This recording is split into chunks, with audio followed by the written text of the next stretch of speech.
Well, so the solid walls are typically the walls that are carrying the load, and they are not only carrying their self weight, sometimes they may be supporting a slab or something like that.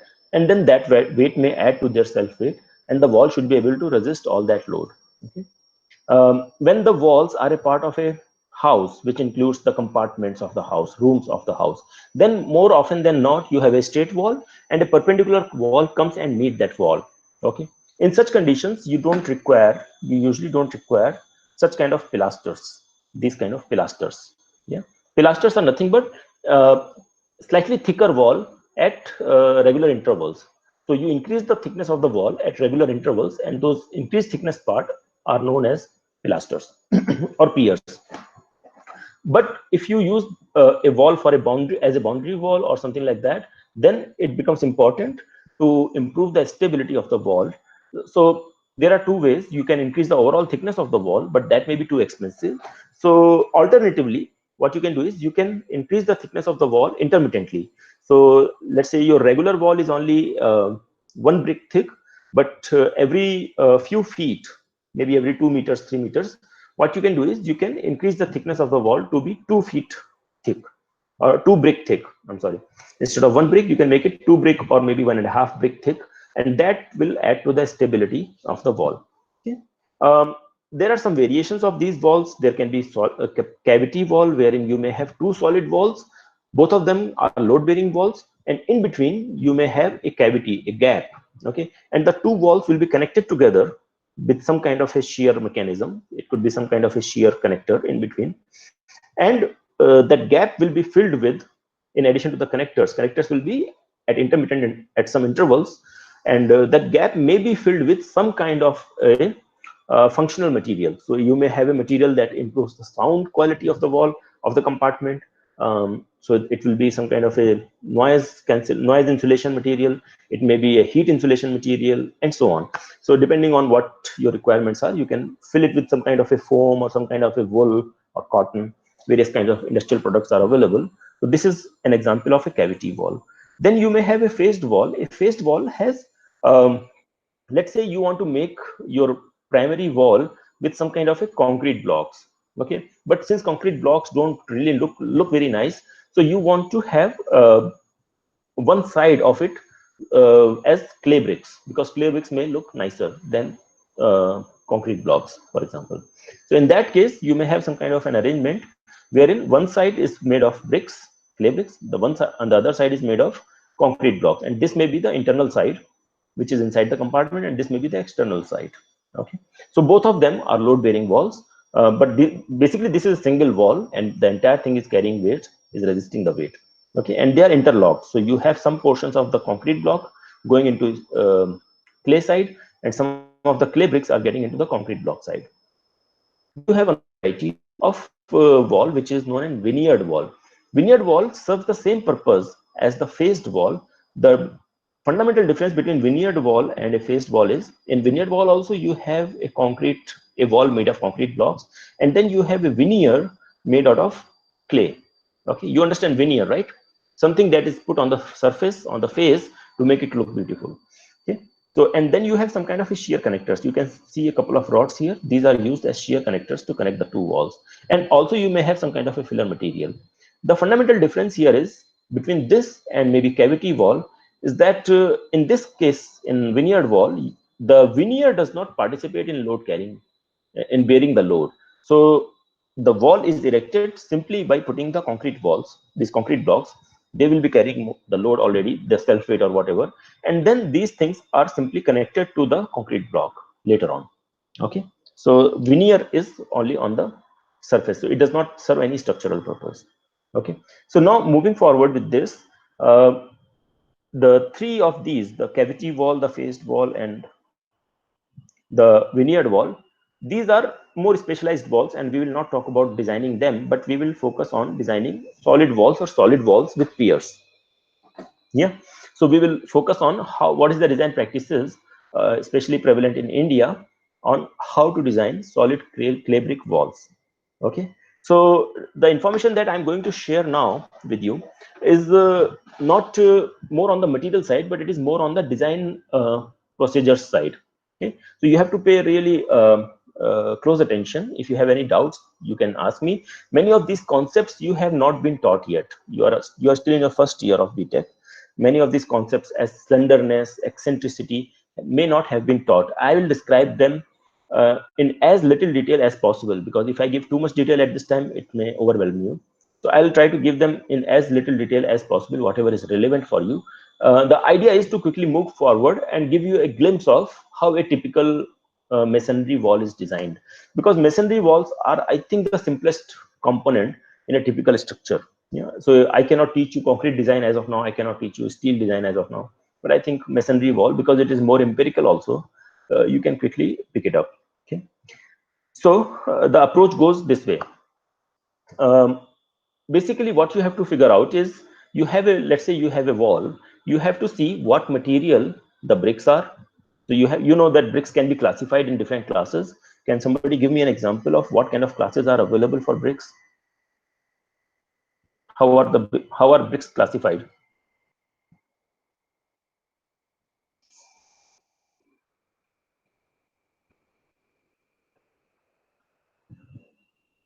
Can somebody give me some examples of brick classes?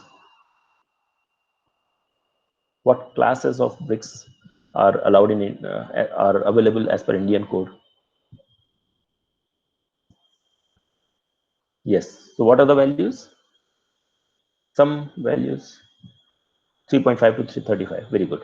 Yeah, so the different values are available, varying between 3.5 MPa. So class is 3.5, which corresponds to 3.5 MPa strength to 35 MPa strength. 35 is very, very high, like pretty high strength from bricks point of view. Likhit had asked this question, how do we connect two walls in veneered walls? Maybe I'll address this question first. So in veneered walls, you can see this kind of a stainless steel kind of shear connectors, which are joining the veneer with the um with the concrete block wall. Yeah, these kind of connectors are available. There are a variety of them available, and every day new products are coming in this area. So the technology keeps changing quite frequently.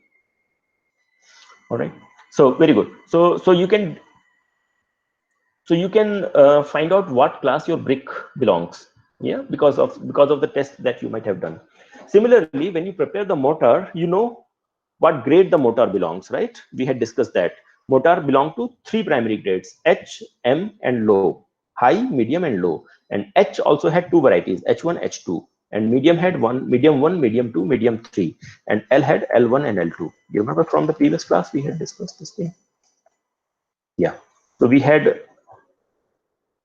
H1, H2, M1, M2, M3, and L1, L2.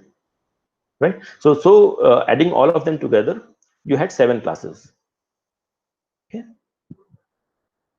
So before you start wondering whether your wall is safe or not, so you should have already uh, the so instead of actually teaching you the entire design process, which is usually an iterative process, I'll just tell you how to do the design check. So for example, if I give you the geometry, I give you the material properties, classifications, gradations, everything, and if I tell you how much is the load, can you tell me whether this wall is safe or not? Okay. And if you know that much, then the rest of it comes from experience. So basically, to start with, you don't know anything about the wall. You may know load, that too vaguely, and you don't know what thickness is required, you don't know what materials to use, and those kind of things come with experience. Then your first guess will be very accurate, so that you don't have to do too many iterations. But as far as the purpose of this course is concerned, to understand technically how to check the design. Okay. So let's say I know the strength of my masonry, that is brick, sorry, strength of my brick, that is classification of the brick, and I know what grade my mortar is. Okay. Then there is a table that is available in IS 1905, okay, which is based on a lot of experimental data, which tells you, okay, so if you go for this size, this class brick and this grade mortar, then the masonry that comes out of this brick and mortar will have this much of strength. Okay. So then that table is number 8, table number 8 in IS 1905, and that table is copied here. Yeah. So this table, what it says on this column number 2, it has listed all the mortar grades: mortar high 1, high 2, medium 1, 2, 3, and low 1 and 2. And on this row, in the first row, it lists all the classes of bricks. So it goes from 3.5 up to 40, in fact. So it goes even one step farther than the classes that are available. Okay. So, and what the values in this codes is these values. These values are basically telling you that if you go for a particular class or particular grade mortar and a particular class brick, what will be the expected strength of the masonry that comes out as a combination of the brick and the mortar. Okay, so let me take one example. If you take 12.5 class brick, 12.5 class brick, and if you take highest possible grade mortar, okay, H1, you don't have to know the strength of mortar. Class grade H1 is fine, because grade H1 corresponds to how much sand and how much cement. What was the ratio for in H1 sand cement ratio?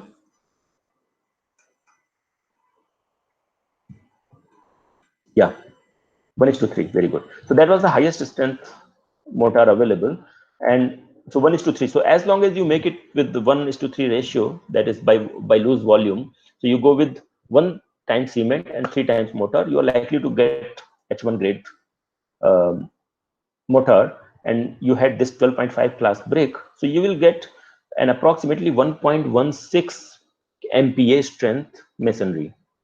And be very careful here. When you are saying, see, I might have mentioned in the past that the strength of final masonry that comes out is somewhere in between the strength of the mortar and strength of the brick. Now, strength of H1 mortar is not very low, actually. H1 mortar strength is expected to be almost 10 MPa, 10 Newton per millimeter square. Okay, so the mortar itself is 10 MPa, the brick is 12.5 MPa. So the masonry should be somewhere in between 10 and 12. But what they allow you to use is only 1. So this is a very conservative code. So actual strength of a masonry that you make with this brick and this mortar will actually be much stronger than 1.16. Usually it is somewhere in between the mortar strength and the brick strength. Okay, but what the code allows you to use is almost 1/5 or 1/6 of the expected strength. That there is a large factor of safety inbuilt into this table. Okay, so but you have to go by the table as long as you are designing codes, designing walls in India. So it says that the expected strength of the masonry, that is combined mortar and brick, is 1.16 MPa. Okay, that is Newton per millimeter square. Now all you have to do is, you know the expected strength 1.16, and you know how much load is coming, and load divided by the area of cross-section area of the wall, that will give you the demand stress. So stress demand is load divided by the cross-section area, and stress capacity is 1.16. So you need to compare the two. Okay, that sounds simple. There are some complications, however. One complication is that your wall does not always behave as a pure compression element. What happens is that if the wall is very slender, that is, if the wall is not very thick and it's very tall, or if it is very long but not so thick, then it will undergo buckling kind of a failure, or there will be uneven stresses in the cross section. So whatever I had described so far, capacity stress versus demand stress, and you can just compare the two, that becomes a bit more difficult if there is a slenderness involved. You understand? Because when they did this test to calculate this 1.16, they had only taken a 3 brick assembly, which is not very tall, but a real wall is much taller. Okay, and likewise it is very long also. So because of that, slenderness comes into picture. So what we need to do is, there is another table which tells you a correction factor. So if there is a slenderness in the wall, and if there is a eccentricity of the load on the wall, I'll talk about them, both of them. So you take both these factors into account. So eccentricity values may vary from 0 to 1/3 of the wall thickness, and slenderness value may vary from 6 to 27. For these value of slenderness and eccentricity, you will get some correction factor values which vary from 1. So if you don't need any correction, that is 1 basically. So it varies from 1 all the way to minimum value of 0.22. And that correction factor which is known as Ks. This table 9 gives you Ks value. So that Ks has to be applied to the value that you get from this table, table 8. Okay. So now, and as a result, you will get the actual capacity value.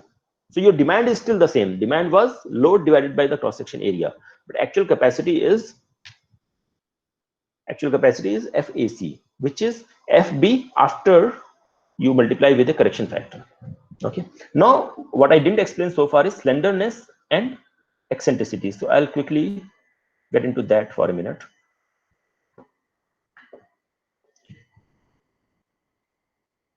So what happens in a wall is the FB value, which is called FB value here, which is called basic compressive stress, which is given in this table, is typically calculated for a small assembly of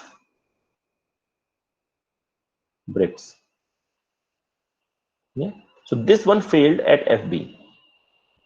Okay. But the wall does not have the similar geometry.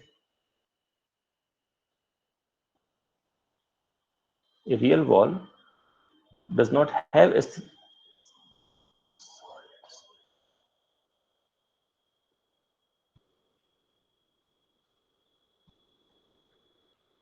real wall's geometry is usually very different from this.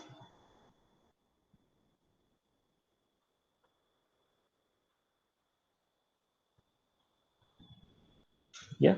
So you have walls made of layers of bricks. Also, during this test, when you apply the load, you apply the load right at the center. You don't apply the load with any eccentricity.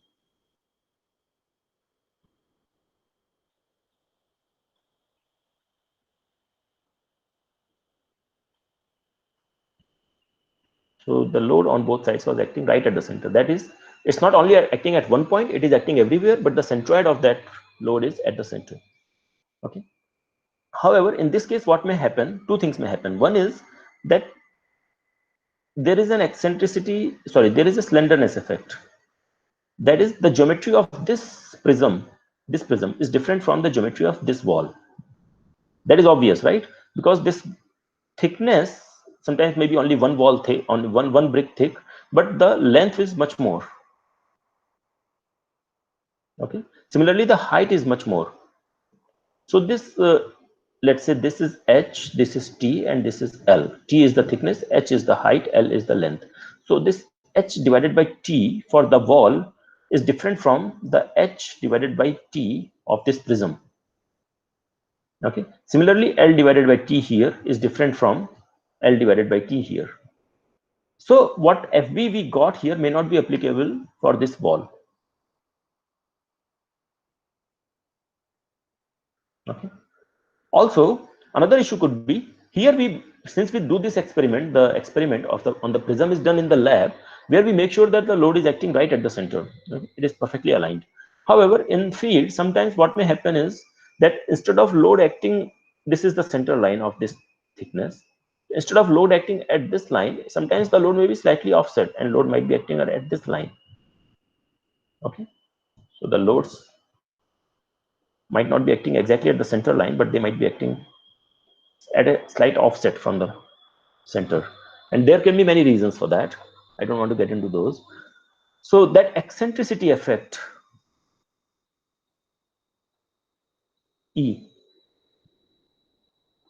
that will also reduce the capacity of the wall. So in order to account for this H by T, L by T, and E, these three things together, we have this factor Ks. All right.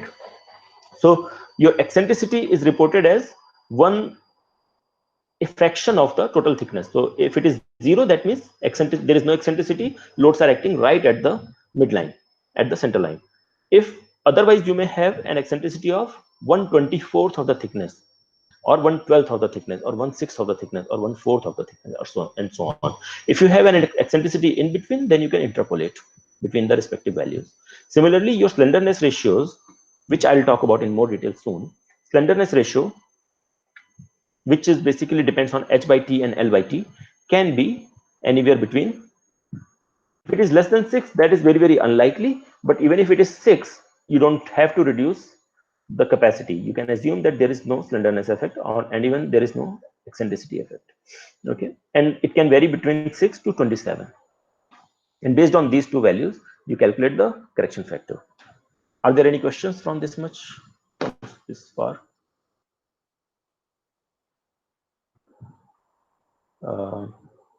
Sir, isn't 1.16 much lower? Is eccentricity distance from the central axis? Eccentricity is not the distance. Eccentricity is fraction of the thickness.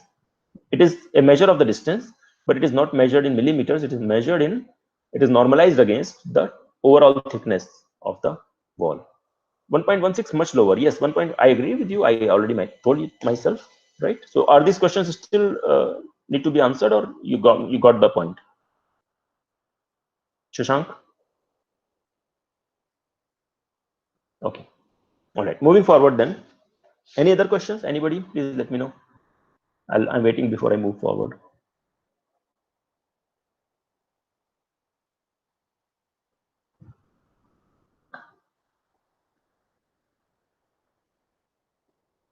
Okay.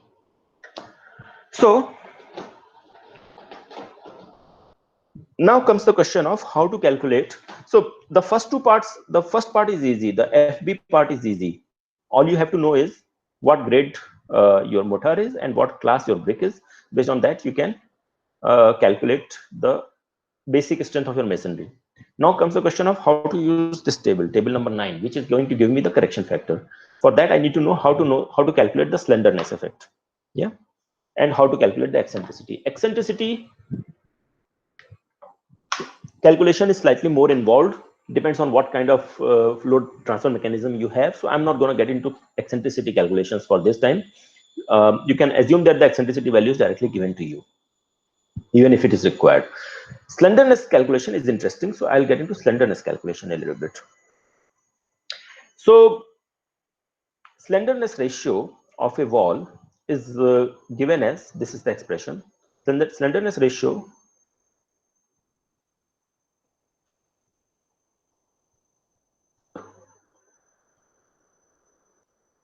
is given as minimum of these two things: effective height divided by effective thickness and effective length divided by effective thickness. What I'm saying is slenderness is often written as lambda is equal to minimum of the two values. One is effective height divided by effective thickness, another one is effective length divided by effective thickness. Okay, you remember this h by t and l by t here, right? So it is not directly h by t or l by t, it is effective h and effective t and effective l and effective t. Okay, and what do they mean? I'll talk about it. So you may have a wall which is simply like a boundary wall. It does not support anything. It is fixed at the base because there is a foundation at the base, but at the top end there is no lateral support. Okay, so the wall, a boundary wall, typically would have a structure like this. Okay, and it has no support. So if the wall deforms, let's say for any reason, it will deform like so, right? However, let's say a wall of a house that is supporting a slab. So there is a slab here, there is a wall that is supporting the slab, and then you have the foundation. Let's say this is another wall, just to elaborate it clearly. And there are walls on the perpendicular direction also, on the plane of in the direction of in the plane of the screen also there are walls, which I am not showing.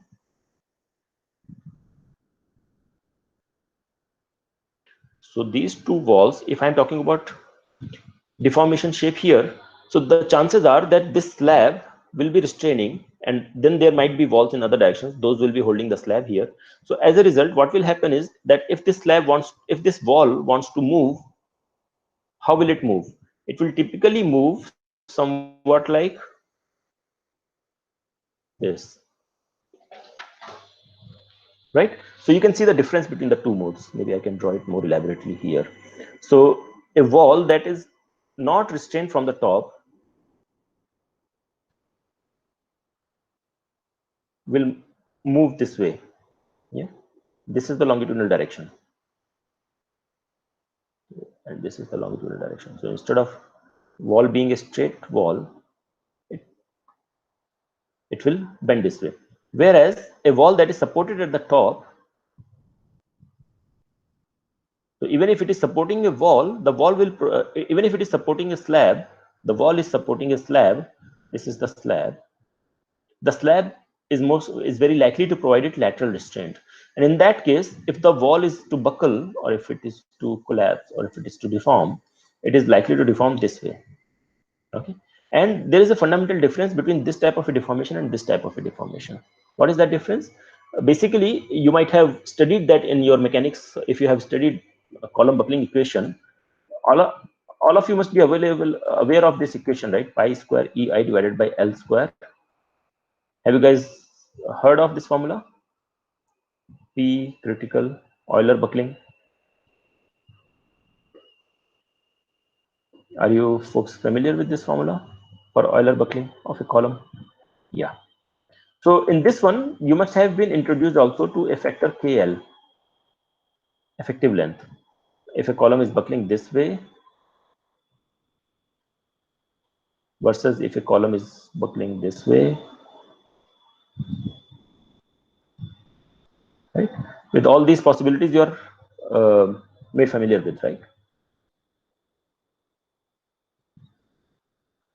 Anyway, so this K factor plays an important role in determining in which mode it will buckle. So whether the deformed shape will be like this or the deformed shape will be like this. Same phenomenon takes place here, wherein effective height, so actual height in both these cases might be h. This is the actual height. Similarly, here the actual height is h.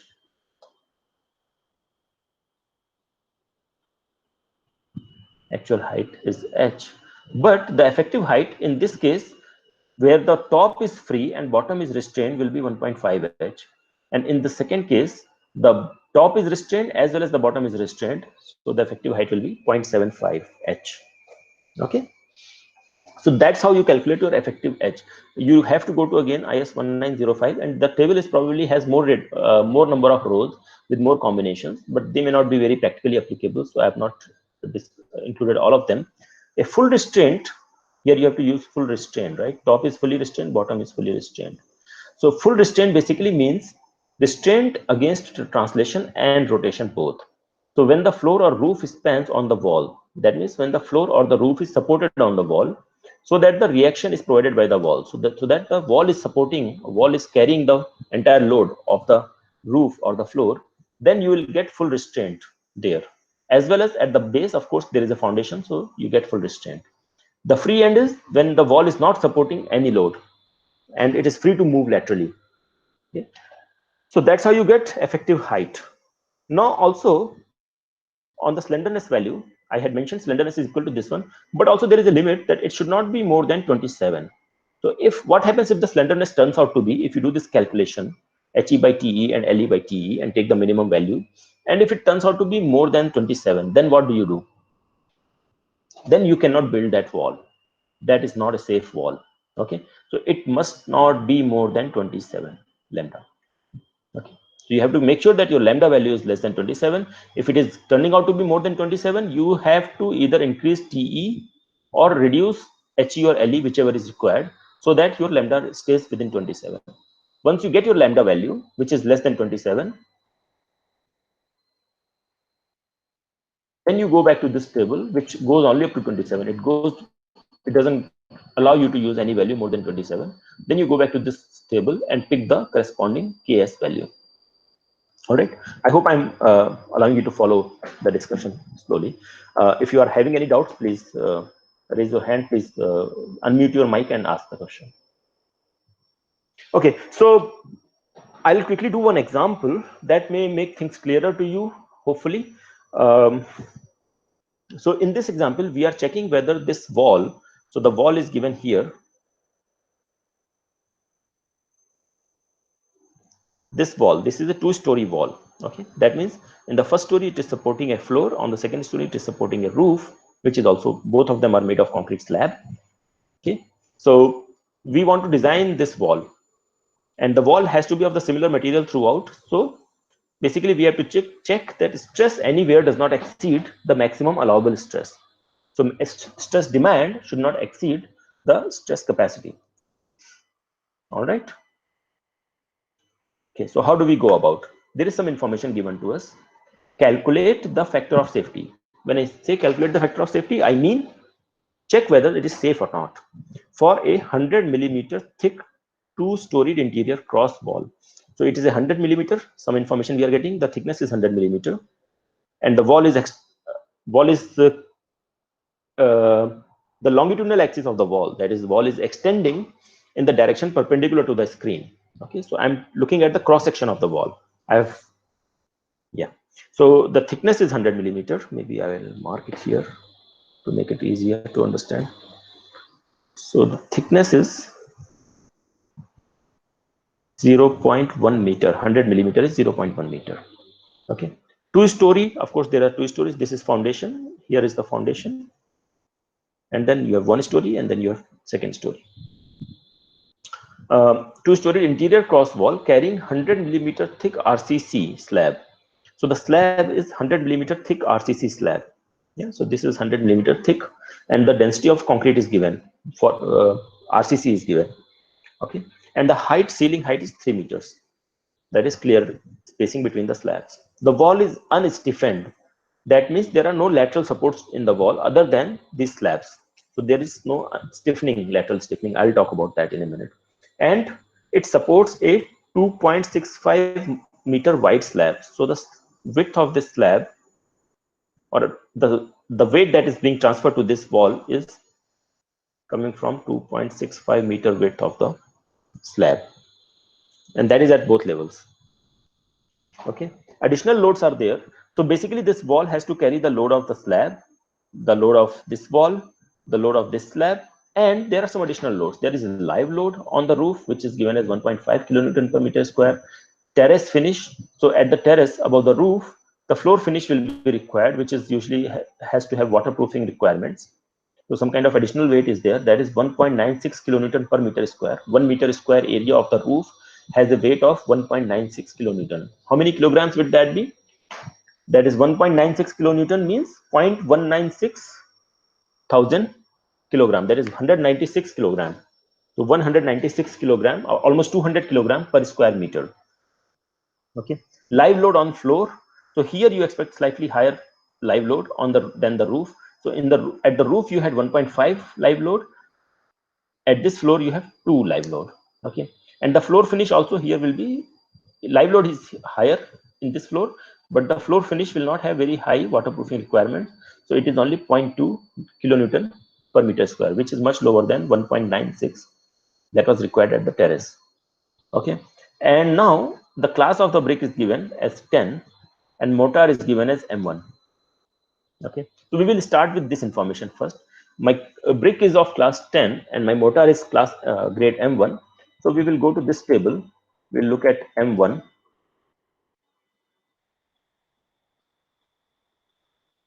And brick class is 10. So I get 0.96. 0.96 capacity. 0.96 Newton per millimeter square is the FB value. Okay, basic masonry strength. Yeah. So if this wall had no geometry effects, etc., and no issues of slenderness, etc., this value was the capacity, 0.96. Now we have to do the load calculation carefully. How do we do the load calculation? Because there are a number of loads acting, we have to add all those loads. So which are all the loads we will have to add? We have to take the weight of the roof. The roof is, it says 100 mm thick. Sorry, here it's saying 100 mm thick slab. So this slab is 100 mm thick. So this is also 0.1 meter.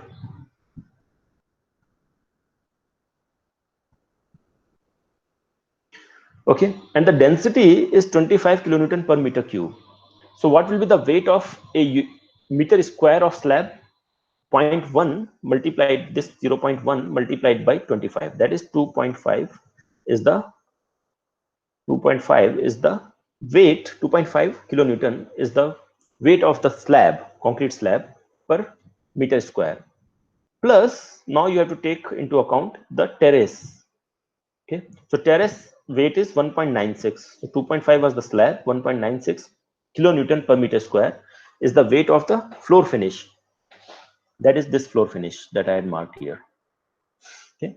Plus there is a 1.5 kilonewton per meter square of live load. That is people walking, some furniture you might put, you may make some other arrangements for on special occasions. So all that load. Total turns out to be 5.96 kilonewton per meter square for the roof. So the roof weight and all the loads acting on the roof at this level is transferring 5.96 kilonewton per meter square, but that is per meter square of the slab area, yeah, not the wall cross section area. That correction we have to make again. Similarly, for the floor we get 2.5, that is the slab weight, 2.0 that is the live load, and 0.2 is the floor finish. So totally we get 4.7 kilonewton per meter square. Now we have added all the loads that are coming from this floor. From this floor, we have added all the loads that are coming from the roof. What else? What is remaining? The self weight of the walls. So this is a 2-story wall, total 6 meters height. Total 6 meter height. The density, which was not given here, can be assumed to be 20 kilonewton per meter cube. So RC density, reinforced concrete density, was given as 25 kilonewton per meter cube, which included steel also. This is masonry, so it's usually lighter. So it is about 21, 22 you can take. Here it is taken as 20 for easiness of calculation. Does not really matter too much. So 20 multiplied by 6 multiplied by 0.1 gives me 12 kilonewton per meter. What is 0.1? Is the thickness. Okay. So it gives me 12 kilonewton per meter. Now this 12 kilonewton per meter is the load acting per meter length of the wall. It is not per square meter of the area of the wall. It is per meter length of the wall. Okay. So now what we need to do is we need to also translate this information into per unit length. So how do we do that? This much weight was acting 5.96 and 4.7, 5.96 and 4.7. These are acting over the area of the slab or the roof. That multiplied by this dimension, that is 2.65. This dimension, that multiplied by 2.65, that will give me the weight coming on the unit length of the wall. Okay. So this is the weight coming on the unit length of the wall plus this 12 that is coming from the self weight. Totally I get 40.25 kilonewton per unit length of the wall, per unit length in meters of the wall. Okay. So this is the load per unit length. All in order to calculate load on per unit area of the wall cross section. Yeah. Basically what I'm doing is I'm calculating what is the stress level here. Okay. So in order to do that, I have added the weight of the slab, weight of this slab, weight of this wall, weight of this wall, everything I have added. All I have to do is now divide by the thickness so that I can get, I've already got weight per unit length. Length is in the perpendicular direction. That I've got. Now all I have to do is divide by the thickness of the wall, which is 40.25 divided by 0.1, that is the thickness of the wall, will give me 402 kilonewton per meter square as the stress.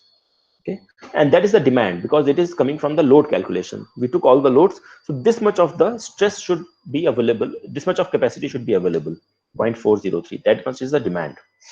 Now what is the capacity side of it? Okay, so now looking at, because we have to now design this wall, right? If this wall is safe, lower floor wall is safe, the upper floor wall will obviously be safe because it's the same design. The load is much lower on the upper floor, so there is no issue. Only that we have to design this floor, lower floor. Okay, and that is at the base only, at the very bottom. So effective length in this case, as you may remember from earlier discussion, that was this case, right? So it was supported at the base, it was supported at the wall is supported at the base, the wall is supported at the base, and the wall is supported at the top as well. There is a slab at the top. As a result, your boundary conditions are restrained at the bottom, restrained at the top. So effective height is 0.75 h. So that's what you take, 0.75 times the total height. That gives you 2.25 meters as the effective height. Slenderness ratio says HE divided by TE. And I have not talked about how to calculate TE yet, effective thickness. But for the time being, we will assume T to be the effective T. The thickness that was given there, that is, let's assume that that is the effective thickness. How much is the thickness of the wall? 0.1 meter. So HE divided by T will give me 22.5. Okay, that is the slenderness value. And I have also not taken the length effect, because actually slenderness is equal to minimum of the HE by TE and LE by TE. But I'm taking only HE by TE. The discussion on LE and LE by TE will be done in a minute. So from there, I get HE by TE, that is slenderness, that is equal to 22.5, and that is less than 27. So I'm okay. This wall is possible. Let's check the actual capacity. Eccentricity, for the time being, please assume eccentricity to be 0. In fact, for this course, you can assume the eccentricity to be 0 everywhere. If it is not 0, I will specify it. So since it is not specified, eccentricity value is not specified, you can assume eccentricity to be 0. So for slenderness of 22.5 and eccentricity of 0, I have to calculate the correction factor, reduction factor, right? So I have to take slenderness of 22.5, which is between 22 and 24 here. You can see it. And eccentricity of 0, so that is here. So that means my correction factor Ks will be somewhere in between 0.56 and 0.51. You need to do interpolation, and by doing interpolation, what I got was 0.55. Okay, so my Ks turns out to be 0.55. That was between 0.56 and 0.51. So 0.55 is the in between value.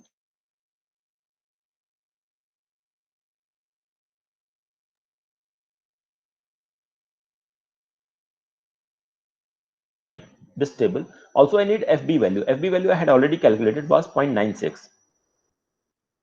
So 0.96 is the FB and Ks is 0.55. The two multiplied together will give me 0.528 FAC. That is the actual capacity of the wall.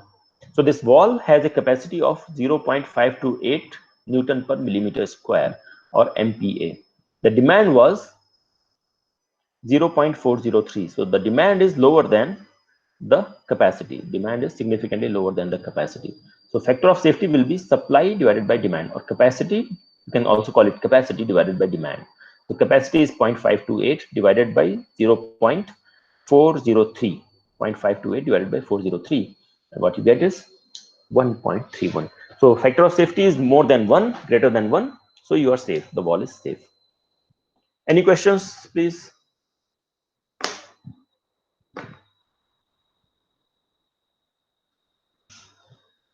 Folks, please ask some questions now. Were you able to follow it clearly? What were we doing in the example?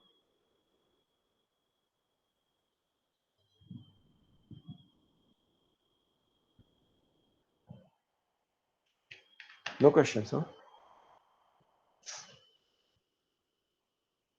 Maybe I'll give you 20 more seconds.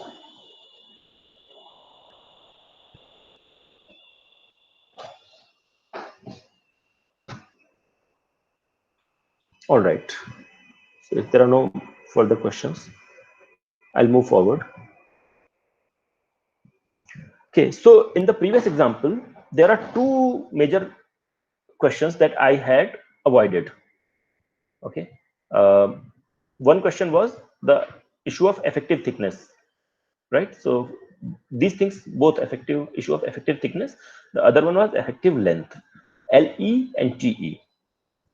Because if we had used HE, like here, this HE we had used, and we had learned how to calculate HE depending on whether you had supports at both ends or whether you had support only at one end. Your HE was 1.5 H or it was 0.75 H. So that's what is used to calculate HE. Okay, we assumed TE in the previous example. We assumed TE to be equal to T, and also we assumed LE. We simply disregarded this part. We assumed that this part was not governed. So, sorry.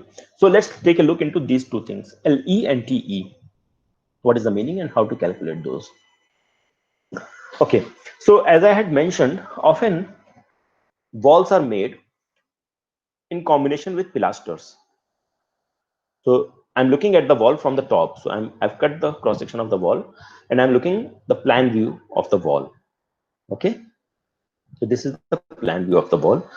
You have got pilasters at regular intervals. The distance between two subsequent pilasters is SP, that is spacing between the piers or the pilasters. The width of the pier is given as WP. Thickness of the pier is given as TP, and thickness of the rest of the wall is TW.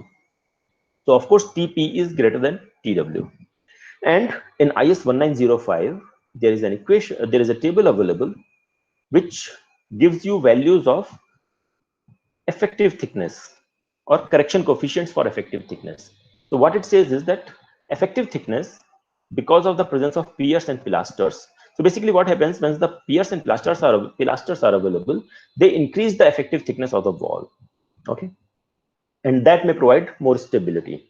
So what this table says is that the effective thickness is equal to actual thickness, that is your TW, that is the minimum cross section area, minimum cross section thickness, actual thickness, multiplied by the stiffening coefficient that you calculate from this table. All right, and what does this stiffening coefficient depend on? It depends on two ratios. One ratio is TP divided by TW. TP divided by TW, that is by what proportion the piers are thicker than the wall. So it should not happen that piers are just slightly thicker than the wall, maybe 1% or 2% thicker than the wall, and we are attributing a lot of benefits for those. Okay, so if the piers are much thicker than the wall, they will contribute more. Okay, so the three values are available. Value TP by TW is equal to 1, that is piers are not thicker than the wall at all. Then you cannot take any benefit for effective thickness, and your coefficient, stiffening coefficient, remains 1. That means your effective thickness is equal to actual thickness. Okay, that is obvious. If your piers are not thicker than the wall, they are not there basically. If your piers are twice as thick as the wall, then your effective thickness will be 40%.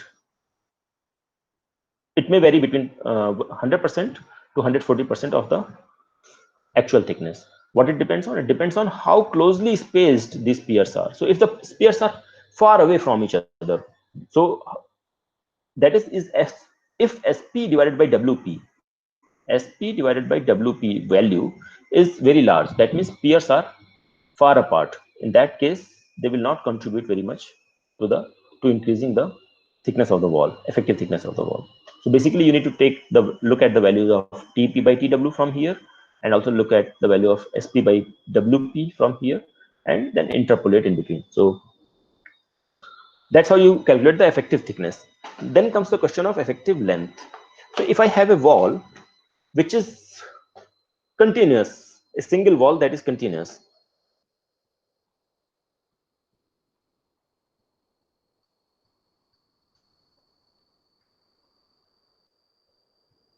So if I'm looking from the top again, and I have a wall,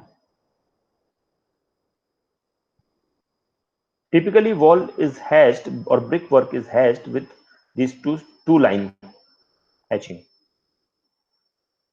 That is the common way of hatching brick walls. You can see this two line hatching that shows a brick wall. So if a wall that is very, very long and it is extending on both sides, basically in that case, what you can observe is that if the wall wants to buckle anywhere, there is no lateral arrangement to prevent it from buckling. However, if this wall belongs to a compartment or something, chances are, or it is a wall in a room, then the chances are that there will be walls perpendicular to it also. Sometimes you may have a wall going in this direction, perpendicular to it. Yeah. So these kind of walls in the perpendicular direction provide the wall of interest some lateral restraint. So then, if such walls are available, then you need to think about the length. So you have an L, and then you can see, depending on what is the quality of this wall and this wall and this wall, not for this length. So what is the quality of this wall? There have to be some attributes of these walls. For my LE, or you can just call it L, small l, to be a function of, that is alpha times L, capital L. Okay, got it? So, but if there are no such walls, then your L itself is infinity. In this case, if there are no such walls available,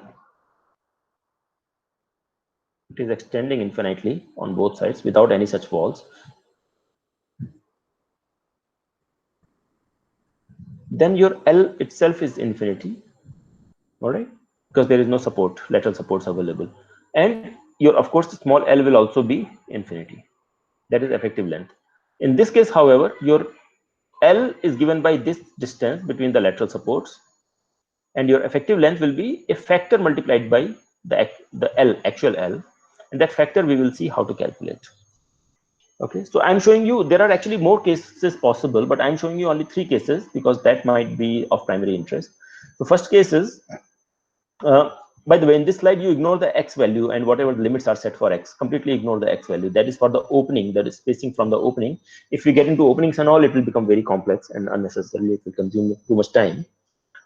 So if your lateral restraints, that is a wall that is coming and meeting the primary wall of our interest at a 90-degree angle, if the length of that lateral restraint is at least equal to the height of the wall divided by 6. So if you have a compartment, your height of the wall is, let's say, 3 meters. So 3 divided by 6 is 2 meters. So the wall in the perpendicular direction should have at least 2-meter length. Correct? So that is the minimum requirement. Y should be greater than h by 6. Y should be in all 3 conditions, in all 3 cases. In addition to that, if you have, this is my primary wall, and these are the 2 walls that are providing lateral restraint. When I say primary wall, it is not serving any primary purpose. All I mean is that this is the wall of my interest. I want to calculate the capacity of this wall. So this is the wall of my interest, and its actual length is L. That is the distance between the 2 lateral supports. And the lateral supports are long enough so that the length of the lateral support is more than 2 meters, as I had mentioned. Sorry, not 2 meters. What am I saying? H is 3, right? So 0.5 meters. So this length is more than 0.5 meters. Was anybody correcting me here? Oh, nobody was trying to even correct me. Listen carefully, guys. Sometimes I make mistake when I'm talking like this. So the height is, let's say, 3 meters. So 3 divided by 6 is 0.5 meters. So as long as this length is more than 0.5 meters, this length is more than 0.5 meters, you can consider these lateral walls to be providing lateral support. Okay. So in this case, your effective length is equal to actual length. If this wall that is of our primary interest is extending in one direction, so in this case it was not extending in either direction. If it is extending in one direction, that is going to provide me some additional restraint against buckling or against lateral movement, and my L effective will be equal to 90% of actual L. If it is extending in both directions on both sides, okay, that is additional lateral restraint. So your effective length will be equal to 80%. So in this case, your effective length is full length. It is 90% of the full length. It is 80% of the full length. So this is less slender. This is more slender. Okay. Let's do an example. First, we will do an example on the effective thickness. Then we will do an example on effective length. And that should conclude this course. This is an example on effective thickness. The problem is given here. A brick wall that has these dimensions. So the T thickness of the wall, TW, is given as 200. The piers are provided, but piers are not provided only on one side. They are distributed on the 2 sides. So 100 mm, 100 mm. It doesn't matter whether they are distributed. They are only on the one side. Total is 200. Okay. And the spacing between the piers is 3600. That is 3.6 meters. And the width of the pier is 200 mm. Okay. Some more information is available about the load, height, etc. So brick crushing strength, that is class of the brick, is 10. Okay. Mortar grade is M1. Load is given height is given. So, and area per bay can be calculated. So you can go through the example on your own, but what I'll do is I'll go up to the slenderness ratio calculation. After that, it is straightforward. So for that, for slenderness ratio calculation, I will need the height, I will need the thickness, and I will need the length. Okay. Now, what should be the length of this wall? That is the first question. What should be the length of this wall? For in this previous slide, you may realize that for the lateral walls, the walls that are perpendicular to the primary wall, for these walls to provide significant lateral restraint, the length of the wall should be more than h by 6. Okay, fine. So my h is given as 5.4 meters divided by 6 is how much? 900.9 meters, right? So my piers, if they are to act as lateral walls, piers can also behave as a lateral wall if piers are long enough. So then they should be at least 900 millimeter long. But what is the length of these piers? Only 100 here, 100 here, total 200. Okay. So pilaster length is only 200, but actually it should be at least 900. That is 1/6 of the 5,600, 5,400. There is another requirement of pilaster thickness which was met. I have not mentioned in my notes, but it is available in the code. You can go to IS 1905 and get this requirement. All right. So the pilasters fail this requirement of acting as a sufficient restraint. That means pilasters do not provide sufficient lateral support, and as a result, your effective length is taken as infinity. Okay, so pilasters are part of this wall only. They are not providing any lateral restraint separately. So your wall is infinitely long as a consequence. Okay, so effective length is taken as infinity. Effective thickness now, for that, we have to take the contribution coming from the pilasters. So the thickness of the wall is 200 and effective thickness is 200 multiplied by a thickness coefficient. And the thickness coefficient, this is stiffening coefficient, that depends on SP by WP and TP by TW. So we have to calculate the values of SP by WP. My SP was how much? Do you remember? 5,400? 3,600. So SP is 3.6 divided by WP, that is 200. So 3,600 divided by 200 is 18. So SP by WP is 18. Agreed? Similarly, TP by TW was 2. How do I know? TP, thickness of the pair, that is 200. Sorry, 200 plus 200, 400, and thickness of the wall is 200. So TP by TW is 2, SP by WP is 18. As a result, effective thickness will be a factor multiplied by 200. That is the original thickness. And that factor turns out to be 1.04. That factor is in between for 18 here, and for TP by TW is equal to 2, you get that factor as 1.05. Sorry, 0.04. So 1.04 multiplied by 200 will be equal to 28 millimeter. That is effective thickness. Effective height, it says the height is 5,400, but it is restrained. That means it is restrained from the top, restrained at the bottom. That means I'll take the effective height to be 0.75 times the actual height. The actual height is 5.4 meters. The effective height will be 4.05 meters. Because it was multiplied with a factor of 0.75.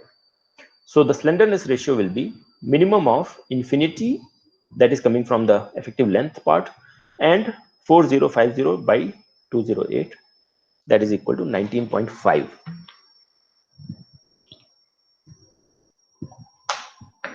Right? So your slenderness ratio is 19.5. Now what do I need to do is, I'll go to this table, I'll go to 19.5 for the slenderness, and eccentricity, whatever value is given to me. Here nothing is given, so I'll assume 0. So between 19.5 and 0, I'll be somewhere close to 0.62. Between 0.62 and 0.67, so it will be almost 0.63 or something like that. So my Ks will be equal to this expression, that will turn out to be almost 0.63. My FB was given as 0.96 because my class of the brick and masonry and mortar were such that my FB value was 0.96 MPa. So FAC turns out to be 0.6075. That is the capacity stress, strength stress. Okay. And the demand was also available. So you can calculate the demand for the entire bay and you can calculate the capacity of the entire bay. And what I mean by bay is this, the distance from here to here, that is one bay. Okay, so the load is given, total load is given per bay. So from there you can calculate the demand and the capacity and calculate the value. So this wall also turns out to be safe. I'll do one more example. Do you have any questions from the second example?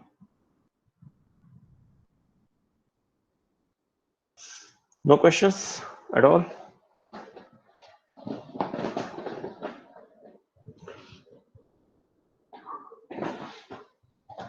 All right. So in the third example, now we have a wall, lateral wall, that is coming and meeting the primary wall that is of our interest. The center to center distance between the lateral walls is 2 meters. Okay. The primary wall is 200 mm thick. The lateral walls are also 200 mm thick. Height is given as 5.4 meters, and it is restrained both at the top and the bottom. And you need to calculate the slenderness of wall AB. So this wall that is of our primary interest, we need to calculate the slenderness ratio of this wall. So how do we go about? First, we need to make sure. First, we need to calculate the effective thickness. Okay. So what we know is that effective thickness is done for the piers, but this is actually a wall. So and the wall is long enough. It is given to us that the wall is long enough for all considerations. It is extending sufficiently. So since the wall is long enough here, effective thickness calculation requires it goes up to TP by TW of being greater than or equal to 3. So the values here don't change if your TP by TW is greater than 3. So I'll assume that since the wall, these piers, instead of piers here, it is a wall actually that is extending this way. Okay. So since TP is much larger than TW, I can assume it to be more than 3, and then I can take the values from this column. Okay. And how about the other axis, the SP divided by WP? So my SP was 2000 and WP is 200, if I'm not wrong. Yeah, so SP is 2000 and WP is 200. So the ratio will be 10. SP by WP is 10. So I have to look for, on the horizontal axis, I have to look for value 3 and vertical axis, value 10. I'll go back to that table. Value 10 on the vertical axis, 3 on the horizontal axis. The value of thickness correction factor or stiffening coefficient is 1.4.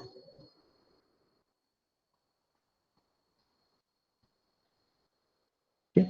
So I'll take the stiffening coefficient of 1.4 multiplied by the original thickness of 200. So I get my effective thickness as 280.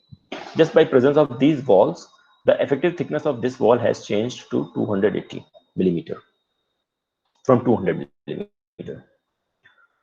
Now we have to see, so TE has been affected by this lateral wall. TE of my primary wall has been increased because of the presence of the lateral walls. Now we have to see whether L, what value of L should I take? Length I should take, effective length. So original length is of course given as 2000 millimeter. Okay. And that is capital L, right? If these walls were not present, my capital L would have been infinity. But since these walls are present, my capital L is 2000 millimeter. Okay. And what I have to make sure is that cross wall length is more than 1/6 of the height. So, sorry. So height is 5400, that is mentioned here. So 1/6 of this height is how much? 900 millimeter. So as long as it is more than 900 millimeter long, I can consider it to be effective restraint. And since this is a long wall, we are assuming that is the case. So in that case, if the cross wall length is more than 900 mm, that is 1/6 of the height, and if the wall is extending on both sides, so is the wall extending on both sides? Yes. So then out of the 3 cases, in each case, I required my y to be greater than h by 6, which is the case in this example. Another requirement was whether the wall is extending on one side or is not extending, or it is extending on both sides. And the reality is that in this example, the wall is extending on both sides. So since the wall is extending on both sides, we can take the effective length to be 80% of the original length. So original length is 2000 millimeters, so effective length will be 1600 millimeters. Okay. Effective height, we have already calculated. The boundary condition is given restrained at the top and the bottom. So that is 0.75 times 5.4, that is 4050 millimeter. So slenderness will be minimum of 4050 divided by 280 effective thickness and 1600 divided by effective thickness. The value is 5.71. Okay, so that's how you calculate the slenderness of this wall. Once you know the slenderness value and you know the eccentricity value, if it is not given, you can assume it to be 0. From there, you can calculate Ks. Ks multiplied by Fb will give you the actual capacity stress. Can I explain interpolation? Yeah, that is something I don't want to explain. This is something kind of obvious. You should be able to figure it out on your own. Why don't you give it a try how the interpolation is done? I have written the function for the interpolation. So why don't you give it a try? If you're not able to work it out, then ask me, email me. Okay. Any questions?